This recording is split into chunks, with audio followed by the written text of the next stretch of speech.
Sono appunti scritti a mano, 5 o 6 generazioni fa, che quasi non si riesce più a leggere.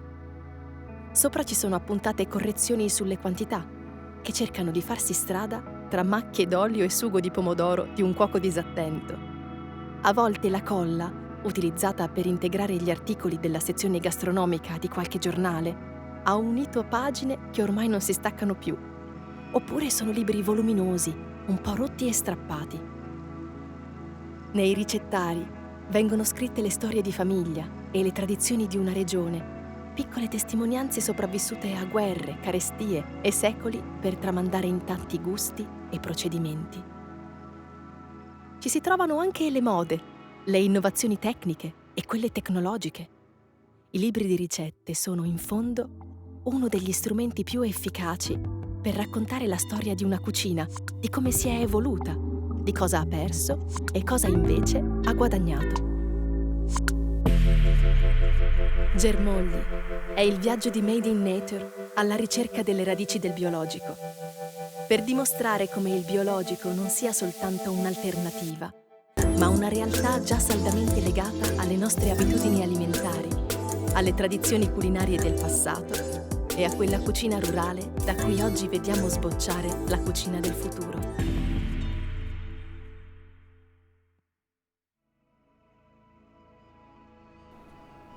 Io personalmente mi sono accorto a un certo momento delle mie ricerche sul Medioevo, sul 400-500, che però nei ricettari italiani, che sono ricettari di corte, ricettari dell'alta società, ricettari di alta cucina, in maniera indiretta, ovviamente non diretta, lì si può anche ascoltare la voce dei contadini. In che senso? Nel senso che questa presenza forte della cultura contadina anche nella cucina alta, noi la possiamo trovare solo nei ricettari.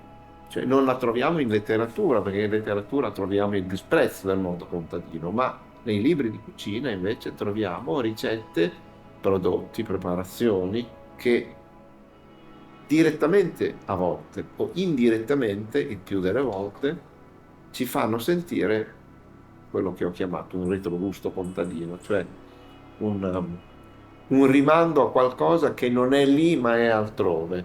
E questo, secondo me, è molto, io lo definisco eccitante, ma capisco che è una deformazione professionale.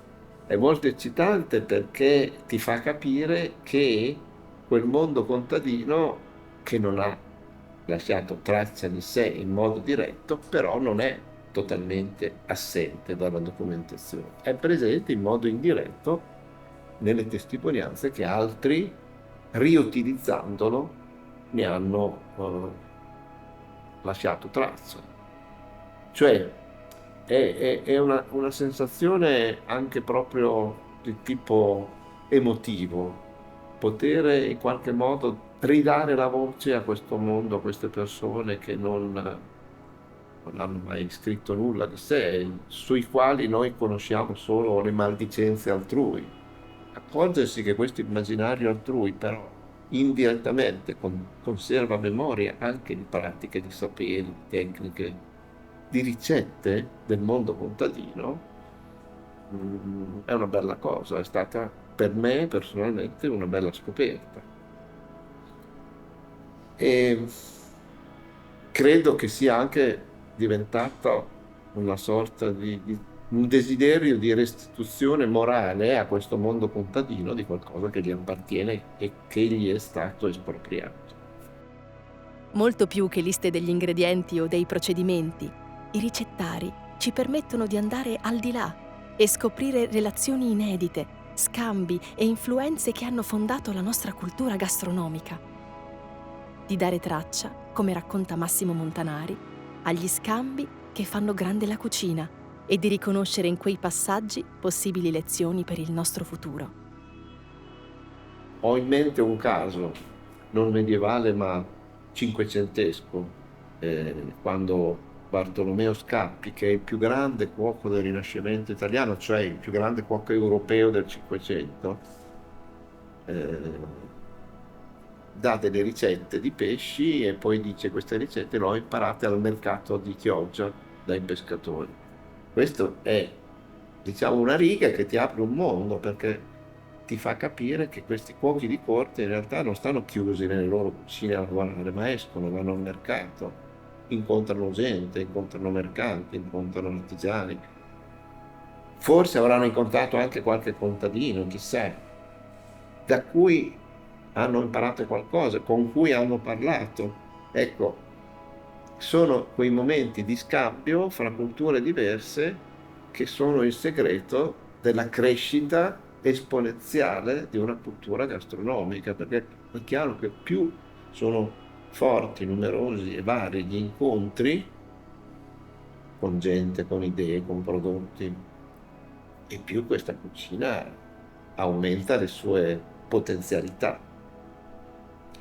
Quindi l'importanza dei libri di cucina è oggettivamente fondamentale, poi tanto più fondamentale quanto più ci permette di dare uno sguardo al di fuori della cucina stessa, nel mondo dei produttori, nel mondo dei mercanti, nel mondo di altra gente, della gente comune che comunque cucina, mangia, e lo fa in modo a volte, penso, intelligente. Ecco, questa intelligenza che viene poi recuperata nei grandi ricettari e ricostruita come qualcosa che si vuole ricostruire oltre il ricettario, perché il ricettario è fondamentale di per sé ed è fondamentale perché ci permette di andare oltre.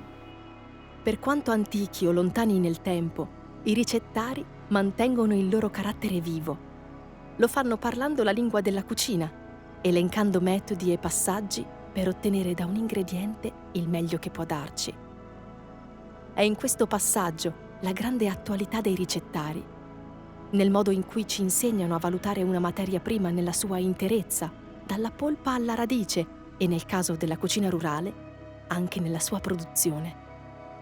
Questo profondo rispetto per ogni ingrediente è perfettamente in sintonia con le pratiche dell'agricoltura biologica di oggi, che valorizza la materia prima nella sua forma più pura e naturale. In questo modo, i ricettari antichi diventano testimoni viventi di un'epoca in cui la terra e il cibo erano intimamente connessi e diventano una possibilità per riscoprire come la cucina fosse strettamente legata alla natura.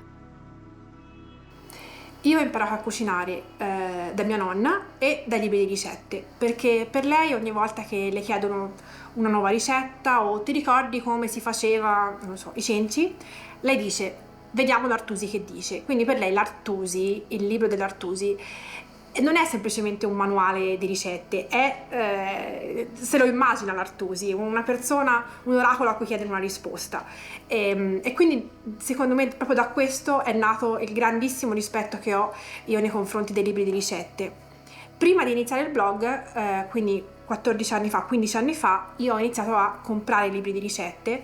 Con i miei primi stipendi, il mio primo lavoro, ho cominciato a comprare dei libri che mi hanno aperto un mondo, che non erano semplicemente le riviste di cucina che trovavo a casa da mia mamma, ma dei libri che avevano al loro interno ricette e storie. Penso il mio primo colpo di fulmine è stato con i libri di Tessa Chiros, quindi una straniera che raccontava una cucina toscana o anche tutte le influenze che ha avuto lei nella sua crescita in cucina, e le raccontava con foto, con ricette e con storie. Quindi io mi sono innamorata dei libri di ricette che avevano al loro interno non soltanto ricette, ma anche storie. Era proprio il racconto di ciò che era attorno alla ricetta che mi ha fatta innamorare di questo nuovo mezzo per trasmettere non soltanto la ricetta di per sé, ma anche la cultura del cibo, di tutto ciò che gli sta intorno, a livello culturale, ma anche a livello personale e di famiglia. Giulia Scarpaleggia è una food writer toscana che dal 2009 sul blog Jules Kitchen e nei suoi libri racconta la cucina rurale. A questo tema, ai ricordi, alle storie che lo circondano, ha dedicato un libro uscito nel 2023, cercando proprio attraverso le ricette di trasmettere i valori, i contesti della cucina rurale italiana e i suoi legami profondi con ciò che si mangia dal nord al sud dell'Italia. Cucina povera è il nostro sesto libro di cucina, è uscito nell'aprile 2023, ma ha dietro circa 3 anni di lavoro. È stata una ricerca fatta durante il lockdown, quindi durante gli anni del lockdown in cui non avevamo occasione di viaggiare, di andare nei luoghi ad assaggiare queste ricette, quindi la ricerca delle ricette è passata attraverso libri di cucina tradizionale e tante telefonate con amici di diverse aree, diverse regioni italiane per capire che cosa loro venisse in mente quando dicevo cucina povera, per capire se era la stessa idea che avevo io, quali erano i loro ingredienti e soprattutto quali erano i principi della cucina povera, quindi come questi principi venivano poi reinterpretati nelle varie regioni. Faccio un esempio: uno dei principi della cucina povera è l'utilizzo degli ingredienti avanzati, degli avanzi, e come vengono poi riproposti. Il pane raffermo viene rappresentato viene riutilizzato in tantissime ricette in Italia, si va dai canederli alla pappa al pomodoro, la panzanella in Toscana, fino al pancotto in Puglia, e mi è piaciuto raccontare questo nel libro, quindi come lo stesso ingrediente, il pane raffermo, diventa tantissime ricette diverse a seconda della sensibilità del cuoco, degli ingredienti a disposizione, della localizzazione in Italia, e questo è quello che ho voluto raccontare soprattutto al nostro pubblico, che è un pubblico straniero, per far vedere qual è veramente la cucina italiana e da quali necessità e da quali mancanze parte e da come si ingegna per far sì che queste mancanze diventino delle risorse della cucina. I ricettari sono uno strumento perfetto per ritrovare quello a cui si riferiva Elizabeth Luard nello scorso episodio. È quel concetto di mentalità che dice di fare tesoro di ogni elemento, non più nel passato, ma nel presente, non solo in un luogo, ma dappertutto. Credo che il grande valore di questo libro, soprattutto per il nostro pubblico straniero, prevalentemente anglosassone, sia di raccontare una cucina diversa da quella che viene raccontata come tipicamente italiana. È vero, c'è la pizza, ci sono gli spaghetti, c'è la caprese, ma non è soltanto questo la cucina italiana.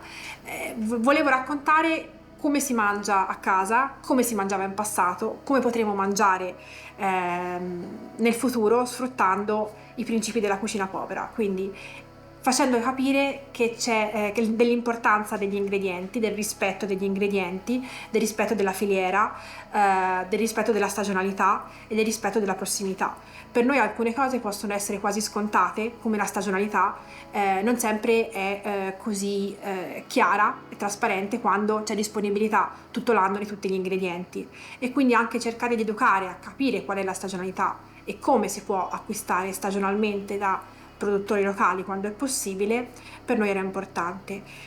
Una delle cose principali che cerchiamo di spiegare con questo libro è che quello che deve passare sono i principi. Queste sono ricette di cucina povera italiana, ma applicando questi stessi principi ai loro ingredienti, alla loro dispensa, possono creare magari altre ricette che hanno lo stesso approccio alla cucina povera, ed è questo che è importante, perché magari per noi quello che avanza è la crosta del parmigiano, per loro può avanzare un altro tipo di formaggio, può avanzare un altro tipo di pane, possono esserci diversi tagli di carne che per noi sono economici e per loro non lo sono, o viceversa.